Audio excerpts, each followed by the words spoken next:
Selamat siang Tribuners, jumpa lagi bersama saya Fiorena Jiretno dalam program Highlight Koran Tribun Timur edisi Jumat 28 November 2025.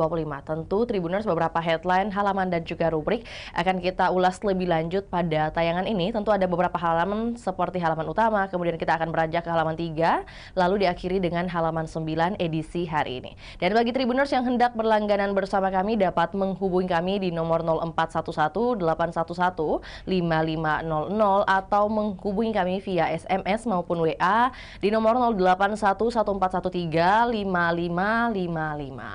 Baik Tribuners, kita beranjak ke halaman utama kita hari ini di mana informasi mengenai kuota haji Sulawesi Selatan yang naik menjadi 9.670 jamaah. Dengan headline utama kita berbunyi Wajo tertinggi, Toraja Utara terendah. Pemerintah menetapkan kuota haji Sulawesi Selatan di tahun 2026 mendatang sebanyak 9.670 jamaah, meningkat 2.398 dari tahun sebelumnya, yakni 7.272 jamaah. Namun peningkatan ini tidak dinikmati merata oleh seluruh daerah, di mana Kabupaten Wajo menjadi daerah dengan kuota terbesar, sementara Kabupaten Toraja Utara hanya mendapat 2 kursi keberangkatan. Oleh Kepala Bidang Penyelenggaraan Haji dan Umrah Kanwil Kemenak Sulawesi Selatan Iqbal Ismail menjelaskan, pembagian kuota tentu di tahun 2026 menggunakan mekanisme baru, yakni berdasarkan daftar tunggu atau waiting list setiap daerah. Lebih lanjut bahwa mekanisme ini berbeda dari tahun-tahun sebelumnya yang tentu mengacu pada jumlah penduduk muslim di wilayah masing-masing. Nah, perubahan sistem ini berdampak besar. Tentu beberapa daerah yang sebelumnya diperkirakan bisa memberangkatkan jamaah tahun depan justru tidak masuk daftar pemberangkatan. Nah, Iqbal pun mengimbau kepada para jamaah calon haji yang belum bisa berangkat untuk sabar serta tetap mengikuti proses. Karena kebijakan baru ini sebenarnya membawa keuntungan tersendiri bagi Sulsel secara umum, di mana sejumlah daerah mengalami peningkatan kuota berdasarkan daftar tunggu tahun 2011 yang kini dijadikan dasar. Nah, namun Iqbal mengakui tidak semua daerah mengalami lonjakan kuota. Nah, keuntungan lainnya, antrean atau masa tunggu haji Sulawesi Selatan yang mencapai hingga 40 tahun kini dipangkas hanya menjadi 26 hingga 27 tahun lamanya. Maka dari itu Iqbal juga menyatakan Kemenak Sulsel akan memberangkatkan jamaah yang mendaftarkan pada atau sebelum pada tanggal 19 Oktober 2011. Nah, jamaah yang sudah masuk kuota hanya perlu melakukan verifikasi data, membuat paspor, dan pemeriksaan kesehatan sebelum pelunasan biaya haji. Pihaknya tentu masih mendata jumlah final jamaah yang benar-benar siap berangkat. Nah, sementara itu PLT Kasih PHU Kemenak Wajo Muhammad Hadrawi, ia memastikan bahwa kuota haji Wajo 2026 sebanyak 1.902 jamaah yang terdiri dari 1.819 urut porsi dan 83 prioritas lansia. Tentu saat ini proses kelengkapan administrasi dan dokumen jamaah calon haji Wajo sudah mulai berjalan. Hadrawi menambahkan pelunasan tahap pertama dimulai pada 24 November hingga 23 Desember. Nah, sementara jadwal pelunasan tahap kedua masih menunggu pengumuman lebih lanjut. Tentu lebih lanjut juga, Kanwil Kemenak Sulsel meningkatkan dan juga mengingatkan untuk seluruh warga yang berminat atau juga berniat melaksanakan ibadah haji mengikuti aturan dan tidak tergiur dengan iming-iming haji furoda. Kepala Bidang PHU Kanwil Kemenak Sulsel Iqbal Ismail mengatakan pelaksanaan ibadah haji 2025 banyak diwarnai masalah, khususnya untuk haji furoda. Saya ingatkan, jangan percaya iming-iming bisa memberangkatkan haji tanpa jalur resmi karena pemerintah Arab Saudi tahun ini tidak lagi menerima haji furoda, ujarnya. Haji furoda adalah program haji di luar kuota di luar kota nasional Indonesia yang tentu menggunakan visa mujamalah atau non-kuota dari pemerintah Arab Saudi, sehingga memungkinkan jamaah berangkat lebih cepat tanpa harus mengantre lama. Nah, pada penyelenggaraan ibadah haji di tahun 2025, tentu masih ada beberapa visa yang menggunakan jalur tersebut, namun di tahun 2026 jalur ini sudah nyaris tidak ada lagi. Maka dari itu Iqbal juga yang ikut bertugas dalam penyelenggaraan haji 2025 menggambarkan bagaimana ketatnya pengawasan pemerintah Arab Saudi terhadap jamaah tanpa izin resmi. Kita lanjutkan dengan JC Halu yang kecewa jadwal berangkat mundur 5 tahun, yang juga sejalan dengan headline utama kita, di mana pembagian kuota haji 2026 menggunakan mekanisme baru berdasarkan daftar tunggu setiap daerah. Nah, sistem ini berbeda dari tahun-tahun sebelumnya yang tentu mengacu pada jumlah penduduk. Perubahan ini membawa dampak besar. Sejumlah daerah yang sebelumnya diperkirakan bisa memberangkatkan jamaah justru tidak masuk daftar pemberangkatan. Meski demikian, kebijakan baru ini memberi keuntungan tersendiri bagi Sulawesi Selatan sekali lagi. Tentu beberapa daerah mendapat peningkatan kuota karena daftar tunggu tahun 2011 kini dijadikan dasar perhitungan. Nah, Lukman, salah seorang jamaah calon haji asal desa Lempopaci, Kecamatan Suli, Kabupaten Luwu, satu diantaranya. Lukman menyatakan telah terdaftar atau telah mendaftar sejak tahun 2013 dan mengetahui belum berangkat haji di tahun 2026 melalui grup WhatsApp resmi Kemenak Luwu pada Sabtu lalu. Ia kemudian mengecek sistem dan mendapatkan perkiraan keberangkatannya bergeser menjadi di tahun 2031. Nah, selama ini Lukman telah melakukan berbagai persiapan. Ia sudah mengikuti pramanasik haji, rutin berolahraga untuk menjaga stamina hingga menyiapkan dana keberangkatan. Ia tak menampik rasa kecewanya. Setelah menerima informasi tersebut, ia bahkan langsung menghubungi pihak Kemenak Luwu untuk memastikan kebenarannya. Nah, tentu di Kabupaten Luwu, kecemasan masyarakat terkait potensi nihilnya pemberangkatan haji pada tahun 2026 sempat menguat. Namun, Kemenak Luwu memastikan tetap ada jamaah yang diberangkatkan meski jumlahnya terbatas. Nah, Kepala Seksi Haji dan Umrah Kemenak Luwu, Armin, ia menyatakan bahwa hanya 41 jamaah yang memenuhi syarat melunasi BPIH di tahun depan. Jumlah ini terdiri dari 27 jamaah kategori lunas tunda dan 14 lansia prioritas. Di samping itu, ada juga informasi terbaru mengenai kampanye calon RT RW Bak Caleg. Kampanye calon ketua rukun tetangga dan rukun warga RT RW di sejumlah kelurahan di Makassar bak calon legislatif. Pasang spanduk, poster, hingga membuat konten di media sosial untuk menarik perhatian warga dan menggalang dukungan.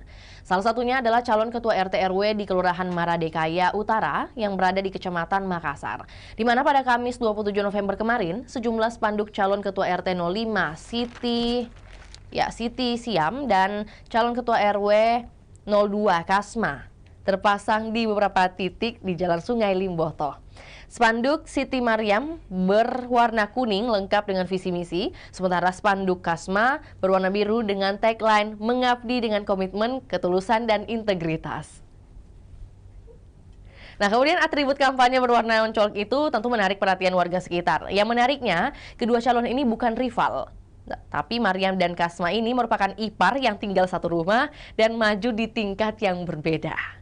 Kasma mengungkapkan pemasangan spanduk dilakukan sebagai bagian dari sosialisasi pemilihan RT RW yang baru pertama kali digelar tahun ini. Ia sehari-hari adalah ibu rumah tangga sekaligus penjual ayam geprek yang tentu lokasi usahanya itu berada di kios kecil miliknya. Nah, tentu dengan harapan atau juga ia berharap kontestasi bisa berjalan damai dengan kutipan bahwa kalau menang alhamdulillah, kalau tidak berarti bukan rezeki, tidak mau ribut karena semua bertetangga. Itulah yang dikatakannya. Nah, sementara Siti Mariam bekerja di sebuah usaha di Jalan Sungai Limboto yang maju untuk memperebutkan kursi ketua RT 05. Ibu tiga anak itu mengusung visi menjadikan RT lebih bersih, sehat, dan juga tertib. Maka dari itu ia menyusun beberapa misi mulai peningkatan kesadaran kebersihan, pemilahan sampah basah dan kering, penyediaan sarana pendukung hingga menciptakan lingkungan aman dan bebas pencemaran. Kemudian kita lanjutkan juga dengan sub-headline berikutnya di mana pada program ngobrol virtual dengan tajuk Dinamika Pemilihan RT RW Makassar. Kami tampilkan sub-headline-nya adalah bereskan data DCS DCT, jangan dipaksakan jika belum siap. Ini menyusul dengan telah dilaksanakannya podcast Tribun Timur yang menghadirkan 3 narasumber, yakni ada pengamat politik Unhas Ali Armunanto, kemudian ada anggota DPRD Makassar Muhlis Misbah dan juga akademisi Unhas yakni Adi Suryadi Chola. Dapat Anda saksikan Tribuners pada layar kaca Anda saat ini. Ada kemudian barcode di sisi kiri bawah yang bisa Anda scan untuk langsung dialihkan pada tampilan kanal YouTube Tribun Timur pada program Ngobrol Virtual, sekali lagi dengan tajuk Dinamika Pemilihan RT RW Makassar. Kita lanjutkan pada halaman 3 Tribuners, ada kemudian rubrik gebrakan sang pemimpi di tahun 2025. Hadir informasi dari DPU TRPP dan Dinkes yang kuasai anggaran. Kemudian sejalan dengan hal tersebut, Bupati Takalar juga tinjau ruas Bontoloe Galesong, kemudian ditutup dengan Grand Villano SOTR Part 3 yang digelar di Makassar berhadiah jutaan rupiah. Kita awali dengan DPU TRPP dan juga Dinas Kesehatan yang menguasai anggaran. Di mana Dinas Pekerjaan Umum, Tata Ruang, Perumahan dan Permukiman, sekali lagi DPU TRPP, serta Dinas Kesehatan menjadi pengelola anggaran terbesar Kabupaten Maros pada tahun 2026. Bisa Anda saksikan di layar kaca Anda saat ini, Tribuners, bagaimana kemudian peta anggaran Maros di tahun 2026. Disampaikan Bupati Maros Khaidir Syam pada Kamis kemarin bahwa dua pemegang anggaran terbesar yakni PUTR dan Kesehatan. Khaidir Syam menjelaskan anggaran tersebut akan digunakan untuk menjalankan sejumlah program prioritas. Nah, untuk DPU TRPP, program yang dikerjakan meliputi pembangunan jalan, jembatan, sanitasi, dan sejumlah bangunan fasilitas publik. Nah, salah satu kegiatan strategis adalah pembangunan jembatan Haji Bohari yang sebelumnya roboh. Namun pekerjaan ini dilakukan bertahap, di mana di tahun 2026 akan difokuskan pada pembersihan dan pembangunan pondasi terlebih dahulu. Sedangkan di sektor kesehatan, pemerintah Kabupaten Maros tetap melanjutkan program Universal Health Coverage atau UHC yang berjalan sejak tahun 2023 lalu, di mana anggaran disiapkan mencapai 28 miliar rupiah. Tentu kami masih berusaha untuk mempertahankan program UHC tahun depan. Nah, sementara itu anggota DPRD Maros Ari Anugrah memaparkan bahwa postur pendapatan daerah 2026 dalam Ranperda APBD. Pendapatan awal diproyeksi ada di angka 1 miliaran sekian, bertambah menjadi 2 miliaran sekian, di mana tentu totalnya harusnya menjadi 1 miliar 400 juta. Ya, 1 triliun 400 miliar, kemudian 585.444.000. Tentu jumlah ini menurun dibandingkan APBD 2025 yang mencapai 1,6 triliun rupiah. Maka dari itu bisa Anda saksikan bagaimana kemudian pendapatan daerah di tahun 2026, kemudian belanja daerahnya meliputi apa saja, dan juga pembiayaan daerah 2026 yang tentu anggarannya ini datangnya dari Kabupaten Maros untuk tahun 2026 mendatang. Sedangkan kalau untuk Bupati Takalar yang meninjau ruas Bontoloe Galesong, kami tampilkan juga lengkap dengan dokumentasi Pak Bupati, yakni Bapak Muhammad Firdaus Daimanye meninjau kerusakan jalan di ruas Desa Bontoloe, Kecamatan Galesong. Ini merupakan langkah awal pemerintah daerah mulai perbaikan jalan bertahap sesuai kemampuan anggaran. Di mana setelah kunjungan, Tribun Timur mengonfirmasi rencana penanganan ke bidang Bina Marga Dinas Pekerjaan Umum, Tata Ruang, Perumahan dan Kawasan Permukiman Takalar. Olehnya, Kepala Bidang Bina Marga Wahyudin Daeng Nompo menjelaskan bahwa pihaknya telah menyiapkan puluhan paket pekerjaan untuk seluruh kecamatan. Proses perencanaan telah dilakukan sejak awal tahun, sementara pelaksanaan fisik akan dilaksanakan atau juga berjalan bertahap mengikuti mekanisme pengadaan. Ruas Bontoloe merupakan salah satu yang masuk daftar penanganan tahun ini. Ia menyatakan instruksi Bupati adalah memastikan pemerataan penanganan infrastruktur. Maka dari itu ruas di Galesong, Polsel, Polut hingga Sanrobone menjadi bagian dari fokus penyelesaian. Dan juga Wahyudin menegaskan sejumlah ruas membutuhkan penanganan segera karena menjadi jalur aktivitas ekonomi, pertanian, serta akses pendidikan. Tentu untuk menjaga kualitas, setiap paket pekerjaan akan dipantau oleh pengawas teknis. Bidang Bina Marga tetap membuka koordinasi dengan pemerintah desa dan kelurahan untuk memastikan titik darurat yang dapat dilaporkan dan juga ditindaklanjuti. Ditutup dengan Grand Villano SOTR Part 3 yang digelar di Kota Makassar, tentu PT Surako Jaya Abri Motor atau PT SJAM, main dealer Yamaha Indonesia untuk wilayah Sulawesi Selatan dan Barat, kembali menggelar Grand Villano Stylish on the Road di Kota Makassar pada 23 November 2025. Untuk kegiatan ini menjadi gelaran ketiga di Makassar sepanjang tahun ini setelah sebelumnya sukses dilaksanakan pada April dan Juni di tahun 2025 lalu. Event SOTR Grand Villano merupakan bagian dari rangkaian kegiatan nasional yang digelar serentak di 6 kota besar, yakni Jakarta, Bandung, Surabaya, Yogyakarta, Bali, dan juga Makassar. Nah, tentu kegiatan city rolling dan workshop menjadi rangkaian acaranya dan juga peserta akan mengikuti kompetisi busana dan dengan dress code tertentu. Peserta yang akan menampilkan gaya terbaik mereka dalam tantangan OOTD Catwalk dan 5 peserta terbaik akan mendapatkan hadiah uang tunai sebesar jutaan rupiah.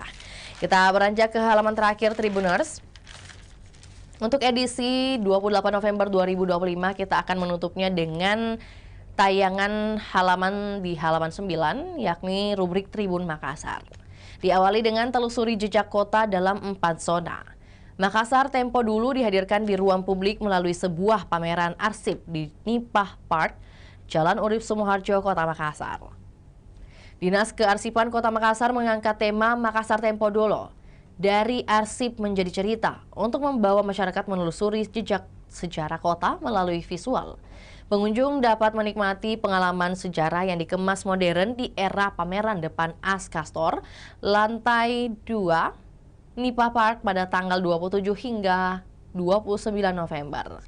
Tentu pameran terbagi 4 zona dengan keunikannya. Zona pertama menggambarkan suasana era kolonial dan para kemerdekaan. Foto-foto hitam putih memperlihatkan rapat-rapat pemuda, penyebaran berita pro kemerdekaan, hingga perjanjian Bongaya yang menambah kedalaman pengalaman sejarah bagi pengunjung. Zona kedua memperlihatkan gambar saat Makassar era Republik Indonesia Serikat atau RIS dan kemerdekaan. Kemudian zona ketiga tentang perdagangan rempah-rempah dan aktivitas pelabuhan internasional. Zona keempat memperlihatkan visual Makassar masa pembangunan, juga program kerja mulia atau Makassar dalam era modernitas. Tentu pembukaan pameran dihadiri langsung oleh Wakil Wali Kota Makassar Alia Mustika Ilham, Legislator Makassar Andi Falevi, dan Tri Sulkarnain Ahmad. Hadir juga beberapa jajaran organisasi perangkat daerah pemerintah Kota Makassar. Oleh Kadis Kearsipan Makassar, Fahyudin mengatakan bahwa Makassar Tempo Dulu menjadi ruang untuk melihat bagaimana arsip bercerita tentang dinamika kota dari masa ke masa. Pameran ini diharapkan jadi langkah awal menuju hadirnya wahana arsip, termasuk wacana pengembangan wahana arsip maritim yang mencerminkan identitas Makassar sebagai kota pelabuhan. Di samping itu juga pemerintah kota Makassar kebut langkah besar untuk memperkuat ketahanan pangan dan membangun pondasi ekonomi kota yang lebih modern.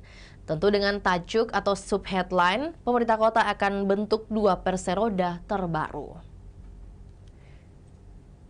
Pemerintah kota menyiapkan 2 perusahaan perseroan daerah atau perseroda baru yang akan menjadi motor penggerak ekonomi kota. Tim akademisi Badan Riset dan Inovasi Daerah atau BRIDA, serta tim ahli pemerintah kota bekerja intens menyusun naskah akademik sebagai dasar pembentukan 2 perseroda, masing-masing bergerak pada sektor pangan dan juga infrastruktur. Penyusunan draft ditarget rampung akhir November 2025 dan diupayakan masuk dalam program legislasi daerah atau Prolegda 2026. Nama perseroda disiapkan adalah PT Makassar Pangan Sejahtera untuk sektor pangan dan PT Makassar Bangun Indonesia untuk sektor infrastruktur. Tentu perseroda nantinya berperan sebagai ujung tombak Pemkot dalam menjalankan kerjasama strategis, investasi hingga pengelolaan bisnis yang menghasilkan keuntungan tanpa membebani APBD. Kemudian kita tutup dengan Andi Marsuki Wadeng yang fokus benahi keanggotaan. Sejalan dengan pengurus Perhimpunan Pegolf Senior Indonesia atau Perpesi, cabang Makassar untuk periode 2025-2030 dinahkodai oleh Andi Marsuki Wadeng. Politisi senior Partai Golkar itu dilantik bersama jajaran pengurus lainnya di Mahoni Hall 1, Hotel Claro, Jalan Andi Pangeran Vetarani Makassar pada Rabu 26 November kemarin. Nah, sebelum dilantik, Wakil Presiden Perpesi Daharmadi Sunario membacakan susunan pengurus, di mana setelah itu 15 pengurus maju untuk diambil sumpahnya. Pengurus kompak memakai baju lengan panjang corak kuning, hijau, putih, dan hitam. Di bajunya ada tentu lambang Perpesi Makassar dan bentuk sulapa apa. Presiden Perpesi Mas Rizal Asyarif lebih dulu menanyakan kesiapan pengurus sebelum melantik. Sebelum saya melantik, saya mau menanyakan kesediaan bapak-bapak semua di Marzuki Wadeng dan segenap pengurus, apakah bapak bersedia dikukuhkan sebagai pengurus? Tanyanya. Bersedia, jawab pengurus Perpesi Makassar dengan kompak dan suara lantang. Nah, memulai kepemimpinannya, Andi Marzuki Wadeng target pembenahan program kerja 2026 serta peningkatan keaktifan anggota. Di mana dari sekitar 130 anggota, baru 60-an yang memiliki kartu anggota aktif. Sekaligus memperkuat agenda rutin seperti turnamen internal 4 bulanan, serta 2 event besar Indonesia Senior Cup atau ISC dan Makassar Senior Golf Tournament pada tanggal 26 hingga 27 November 2025 kemarin. Nah, tentu selain internal, pria kelahiran Wajo ini juga mendukung tugas Wakil Presiden Perpesi M. Yasin Aziz untuk pembinaan wilayah Sulawesi dan juga Kalimantan. Ia berharap lebih banyak cabang baru yang bisa terbentuk, termasuk Manado, yang dinilai potensial karena memiliki fasilitas lapangan golf yang mumpuni. Cukup 20 orang yang bermohon, cabang baru bisa terbentuk, ujar Marzuki Wadeng. Maka dari itu ia juga menegaskan Perpesi merupakan wadah silaturahmi dan olahraga bagi mereka yang berusia 55 tahun ke atas. Nah, terakhir pada halaman ini adalah paket sembako untuk kaum duafa. Di mana pameran kearsipan ini sejalan dengan headline yang tadi kita sudah bacakan. Kemudian ada agenda yang berlangsung di Mall Nipah Makassar. Ada pameran kearsipan dari Dinas Arsip Kota Makassar. Nah, pameran kearsipan tentu menampilkan beragam arsip statis yang memudahkan publik memahami perjalanan panjang pemerintahan dan masyarakat. Selain sebagai sarana edukasi, kegiatan ini juga menjadi media pelestarian khazanah kearsipan yang menjadi memori kolektif warga Kota Makassar. Nah, Kadis Kearsipan Makassar Fahyudin berharap tentu melalui pameran ini masyarakat semakin sadar akan pentingnya arsip sebagai sumber informasi, penelitian, dan pembentuk identitas kota. Tentu arsip bukan hanya untuk disimpan, tetapi juga didaya gunakan, dijaga, dan juga diwariskan bagi generasi selanjutnya. Tentu sebagai rangkaian kegiatan ada prosesi penabur pasir ke papan kaca oleh Wakil Wali Kota Alia Mustika Ilham sebagai simbol pembukaan pameran, dan juga pemerintah kota telah dan juga sudah menyerahkan dan juga menyalurkan paket sembako kepada kaum duafa. Nah, beberapa informasi tadi sekaligus menemani kita pada perjumpaan edisi hari ini Tribuners dan juga telah selesai pada beberapa halaman dan juga rubrik. Tentu untuk informasi lebih lengkapnya bisa diakses di kanal YouTube Tribun Timur, Facebook Tribun Timur, ataupun secara real time di website kami www.tribuntimur.com. Untuk itu saya Fiorena Jiretno mewakili tim yang bertugas pamit undur diri. Selamat siang dan sampai jumpa.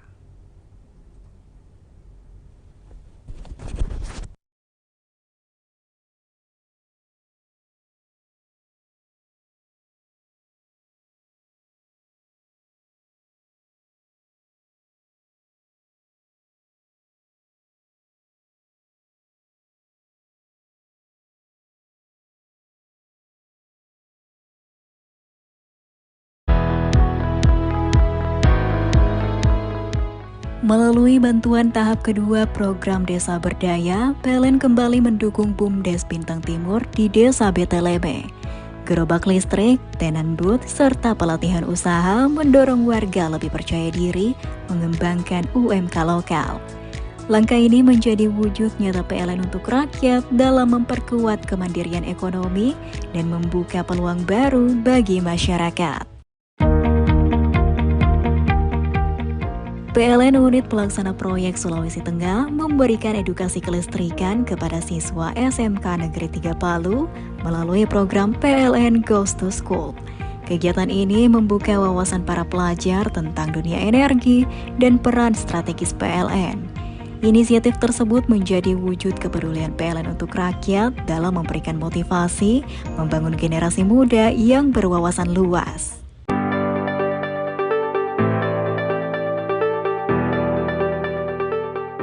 Melalui dukungan Srikandi Care, bantuan peralatan kesehatan bagi Posyandu 1 Kantisang Makassar telah disalurkan dalam upaya memperkuat pencegahan stunting dan meningkatkan mutu pelayanan. Puluhan warga dari anak-anak hingga lansia kini merasakan manfaat dari komitmen PLN untuk rakyat dalam mendukung kesehatan masyarakat.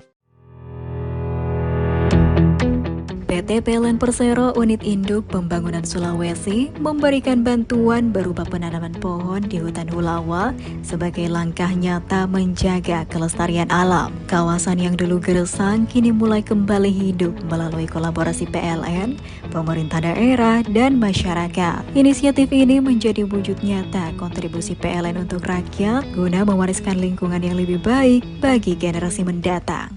Download Tribun X sekarang, menghadirkan lokal menjadi Indonesia.